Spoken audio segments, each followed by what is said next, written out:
Wabarakatuh. Perkenalkan, nama saya MJK Putra dengan NIM 2312144074. Di sini saya akan menjelaskan terkait alur persidangan ketika berperkara. Di sini saya ambil contoh alur persidangan pidana hingga awal sampai akhir. Yang pertama itu adalah tahap pra persidangan atau pra adjudikasi. Sebelum sidang dimulai, perkara melalui tahap penyelidikan dan penyidikan oleh kepolisian. Setelah itu berkas perkara dilimpahkan ke peneliti apakah memang benar atau salah.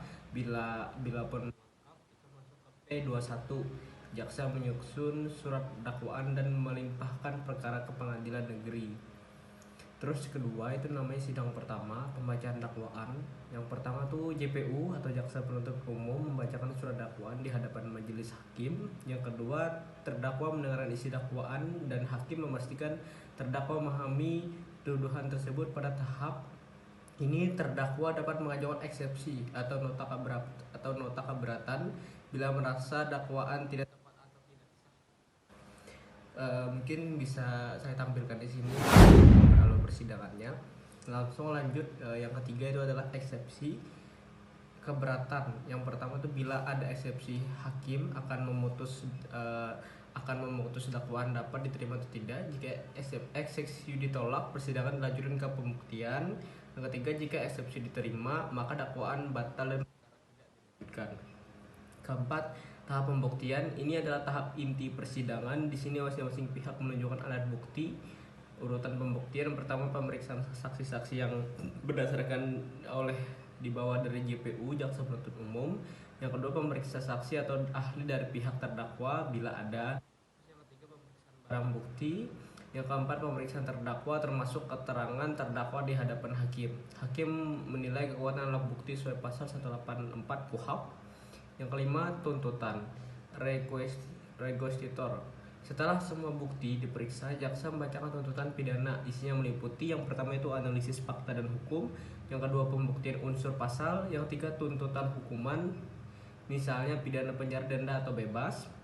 Keempat, pledoi pembelaan. Setelah tuntutan jaksa, terdakwa atau penasihat hukumnya diberikan kesempatan menyampaikan pembelaan pledoi. Isinya berisi bantahan terhadap tuntutan jaksa penuntut umum dan permintaan agar terdakwa dibebaskan atau diringankan hukumannya.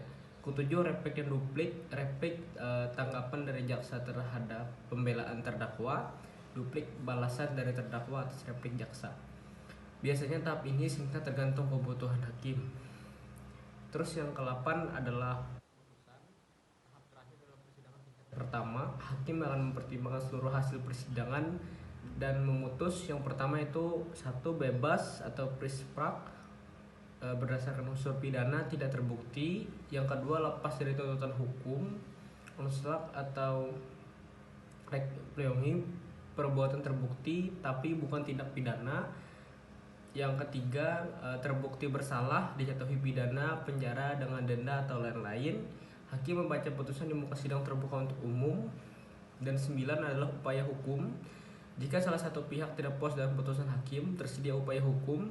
Yang kita tahu biasanya anak hukum adalah banding ke pengadilan tinggi, kasasi, ke mahkamah agung. Yang ketiga, peninjauan kembali atau PK jika ditemukan barang bukti yang baru gitu, yang bisa memperingankan yang terdakwa ini. Terus kesimpulan, kalau persidangan dimulai dari pelimpahan perkara ke pengadilan hingga putusan hakim, setiap tahap memiliki fungsi penting untuk menjamin hak terdakwa, keadilan dan kebenaran hukum.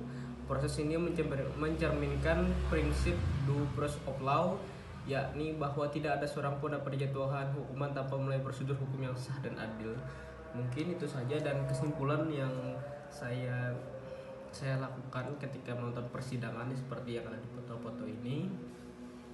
Saya ketika di Pengadilan Negeri Palangkaraya melihat bahwasanya untuk sidang perkara di jadi yang saya lihat di Pengadilan Negeri Palangkaraya bahwasanya banyak sidang perkara 80% itu terkait dari tindak narkotika, dan saya melihat bahwasanya di sidang juga tidak boleh untuk membuka HP, memoto hingga memotret setelah sidang berlangsung gitu. Terus juga yang saya lihat bahwasannya JPU juga sangat bersikeras ketika memeriksa saksi, serta saksi juga saya melihat agak tegang lah, seperti karena dalam aturan juga kalau misalnya saksi berbohong itu bisa dilangsungkan ke menjadi terdakwa. Mungkin itu saja saya sampaikan, kurang lebih saya minta maaf. Assalamualaikum warahmatullahi wabarakatuh.